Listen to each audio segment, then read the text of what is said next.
Hello दोस्तों, मैं उमा शंकर एक बार फिर से ट्रिकी बाई गुप्ता में स्वागत है। दोस्तों आज फिर 12th क्लास का होम साइंस का पार्ट 2 वीडियो लेकर आया हूं दोस्तों, क्योंकि यह आपके फाइनल एग्ज़ाम 2022 के लिए बहुत ही महत्वपूर्ण है।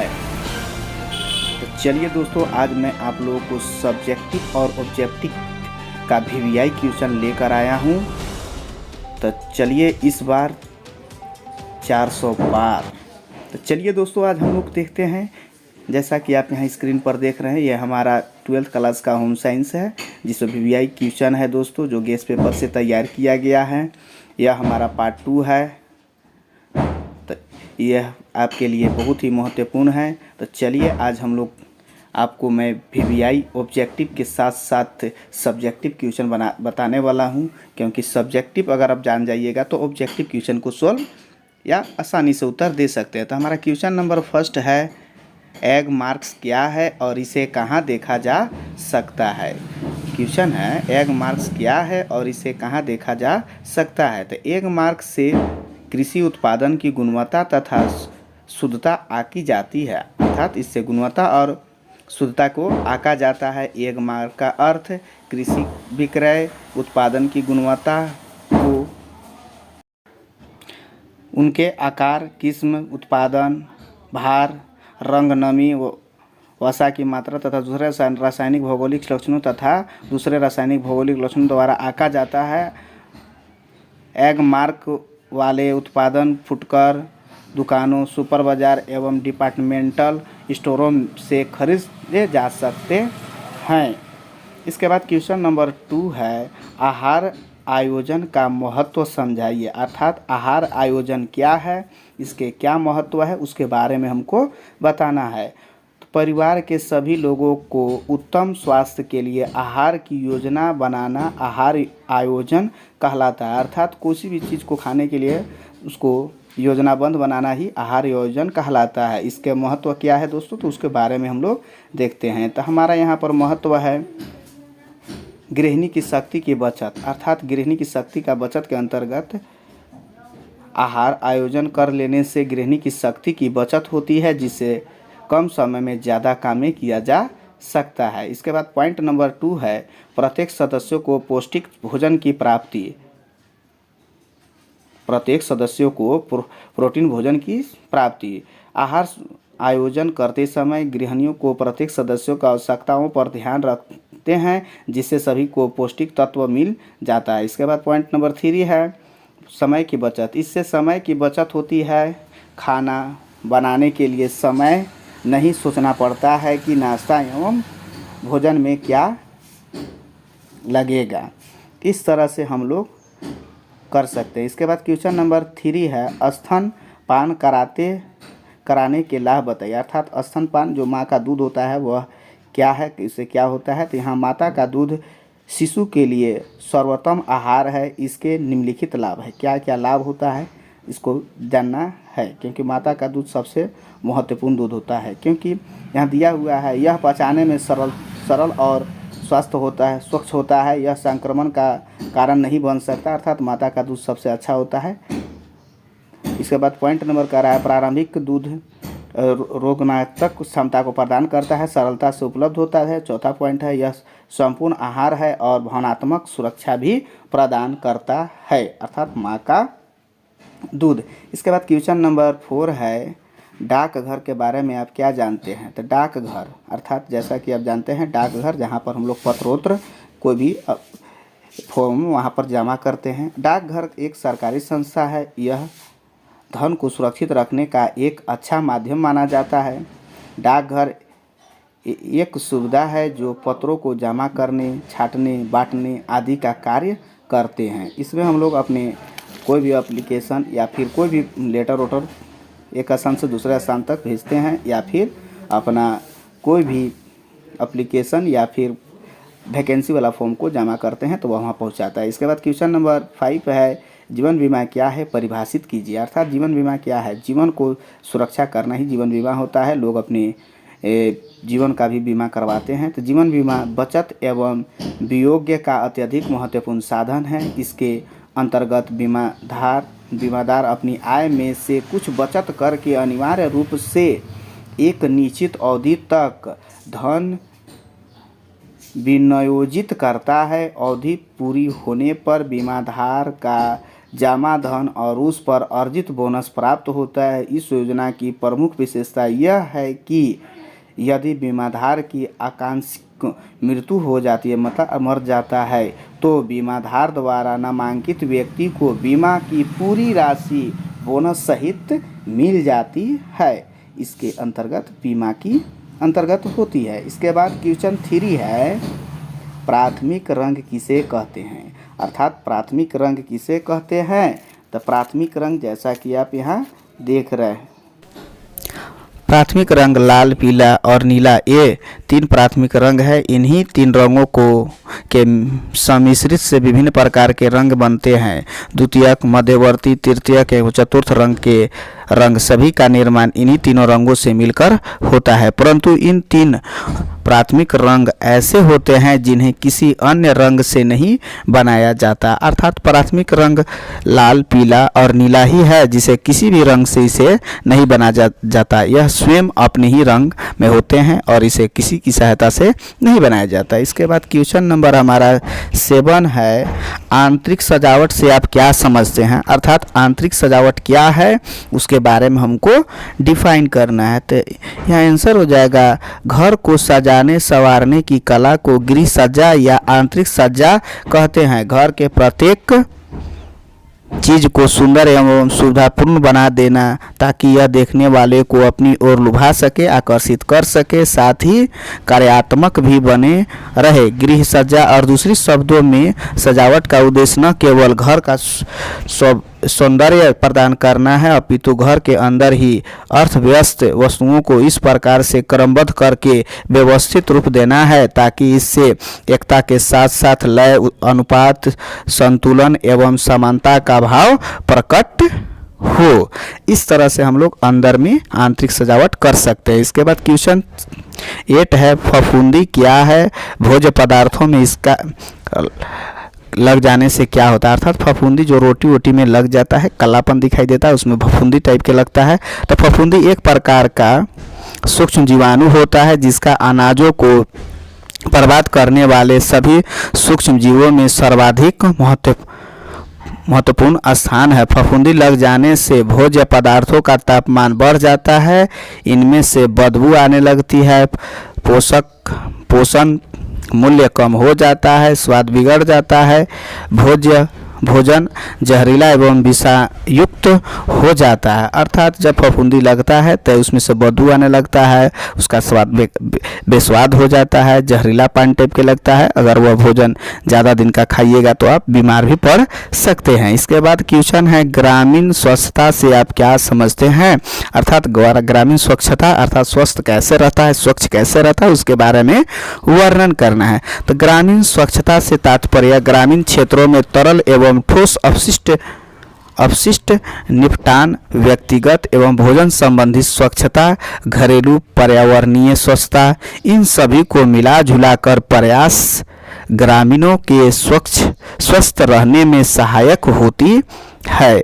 ग्रामीण स्वच्छता के लिए आवश्यक है स्वच्छ स्थान, निवास, शुद्ध पेयजल, मल मूत्र एवं कूड़े का उचित निवारण, गंदे पानी का निकास, भोजन संबंधी स्वच्छता का उचित ज्ञान होना आवश्यक है। इस तरह से ग्रामीण स्वच्छता का दूर कर सकता है। इसके बाद क्वेश्चन नंबर 10 है, बेरोजगारी क्या है, अर्थात बिना रोजगार को ही बेरोजगारी कहा जाता है। आजकल मेरे देश में बहुत दिन प्रतिदिन बेरोजगारी बढ़ते जा रहा है। जब देश में कार्य करने वाले जनशक्ति अधिक होते हैं किंतु काम करने के लिए राजी होते हुए भी बहुत को प्रचलित मजदूरी पर कार्य नहीं मिल पाती है, उसे विशेष अवस्थाओं को बेरोजगारी की संज्ञा दी जाती है। इसके बाद क्वेश्चन नंबर हमारा 11 है, अस्थायी दांत कितने वर्ष तक निकल जाते हैं और वह कुल कितने होते हैं। तो दांतों का निर्माण मसूड़ों में गर्भावस्था में ही शुरू हो जाती है। जन्म के पश्चात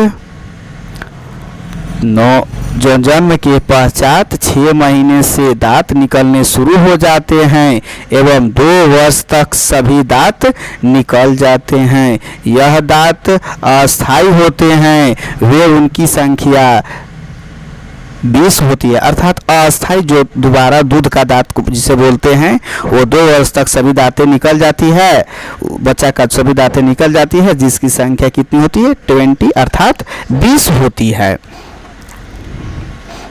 जैसा कि आप यहाँ स्क्रीन में देख रहे हैं। तो दोस्तों यह वीडियो अगर आपको अच्छा लग रहा होगा तो स्वयं देखें और अपने दोस्तों को लिए भी देखने के लिए प्रेरित करें। हाँ, मेरे इस चैनल को सब्सक्राइब करना नहीं भूलेंगे दोस्तों, क्योंकि मैं आप लोग के लिए ऐसा ही और भी वीडियो लाऊंगा, तो वीडियो को लास्ट तक जरूर देखें।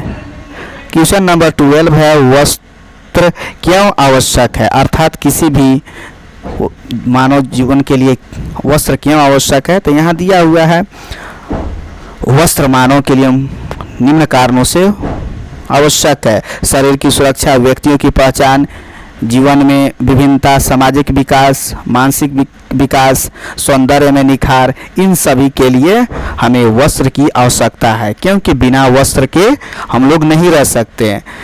अगर हम लोग बिना वस्त्र के रहेंगे तो पशुओं की समान है, तो इसीलिए हमें वस्त्र की अति आवश्यक है। इसके बाद कह रहा है कि वस्त्र खरीदते समय, जैसे कोई भी वस्त्र हम लोग खरीदते हैं तो हमें किस किस बात पर ध्यान देना चाहिए, उसके बारे में यहाँ पूछ रहा है। जैसा कि आप जानते हैं, वस्त्र खरीदते समय हम लोग को निम्नलिखित बातों पर ध्यान देना चाहिए। हमारा पहला है टिकाऊपन, अर्थात वस्तु टिकाऊपन होना चाहिए।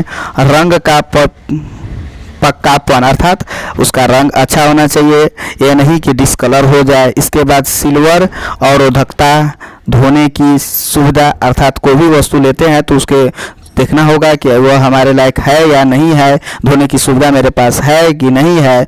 इसके बाद विभिन्न प्रकार की परिसज्जा, मौसम, व्यवसाय, फैशन और मूल्य, ये सब हमको वस्तु खरीदते समय देखना चाहिए। हमें कोई भी वस्तु खरीदते समय मौसम के अनुसार खरीदना चाहिए, उसका मूल्य को देखना चाहिए कि कितना का है, खराब है कि अच्छा है, इस सब को देखकर हम कर सकते हैं। इसके बाद हमारा क्वेश्चन नंबर 14 है, कपड़े धोने की रासायनिक विधि क्या है, अर्थात रासायनिक विधि माने रासायनिक केमिकल के द्वारा कपड़े को किस प्रकार से धोया जाता है। जैसा कि आप यहाँ देख रहे हैं, जब कपड़ा में दाग धब्बे नहीं निकल पाते हैं तो रासायनिक विधि का प्रयोग किया जाता है। इस कारण इसे दाग धब्बा छुटाने की सबसे अंतिम विधि माना जाता है। अगर मान लीजिए कोई दाग धब्बा लग गया है, अगर वह नहीं छूट रहा है तो इस विधि से हम लोग छुटाते हैं। इस विधि में प्रयुक्त रासायनिक पदार्थ ऑक्जेलिक एसिड, क्लोरीन एवं हाइड्रोजन पेरोक्साइड, ये पदार्थ वस्तु के रेशे नष्ट कर सकते हैं। कभी कभी रंग भी पूरी तरह से बेरंग हो जाता है, अतः रासायनिक विधि से दाग धब्बा उतारते समय अतिरिक्त सावधानी बरतनी होती है। इसके बाद क्वेश्चन नंबर 15 है, बचत से 4 लाभ बताइए, अर्थात बचत से हमें क्या क्या लाभ है उसके बारे में वर्णन करना है। तो बचत के 4 लाभ निम्नलिखित है। नंबर 1, बचत परिवार को आर्थिक रूप से आत्मविश्वासी बनाता है। बचत आय तथा व्यय के मध्य एक संतुलन लाने में सहायता होती है। इसका तीसरा पॉइंट है, बचत अनदेखी आवश्यकताओं को पूरा करने में सहायक होती है। चौथा है, धन बचाना अधिक धन प्राप्त करने में सहायक होती है। इसके बाद क्वेश्चन नंबर 16 है, अमीनो अम्ल क्या है। अमीनो अम्ल क्या है? प्रोटीन जल अपघटन के बाद वह अपनी सबसे सरलतम इकाई अमीनो अम्ल में टूट जाता है, अतः अमीनो अम्ल प्रोटीन के लघुत्तम इकाई है। अगर दूसरे शब्दों में कई अमीनो अम्ल आपस में मिलकर प्रोटीन का निर्माण करते हैं, इसीलिए अमीनो अम्ल को प्रोटीन का आधारीय स्तंभ भी कहा जाता है। इसके बाद क्वेश्चन हमारा है बचत खाता क्या है, जिसे हम लोग इंग्लिश में सेविंग अकाउंट कहते हैं और दूसरा का खाता को करेंट अकाउंट कहते हैं। तो बचत खाता अर्थात अपने कोई राशि को बचाना ही बचत खाता कहलाता है। इस खाते में बैंक जमा धारक को चेकबुक या पासबुक प्रदान करती है। इसे अकेले या दो व्यक्तियों संयुक्त रूप से खुलवा सकते हैं, अर्थात सिंगल या ज्वाइंट खाता।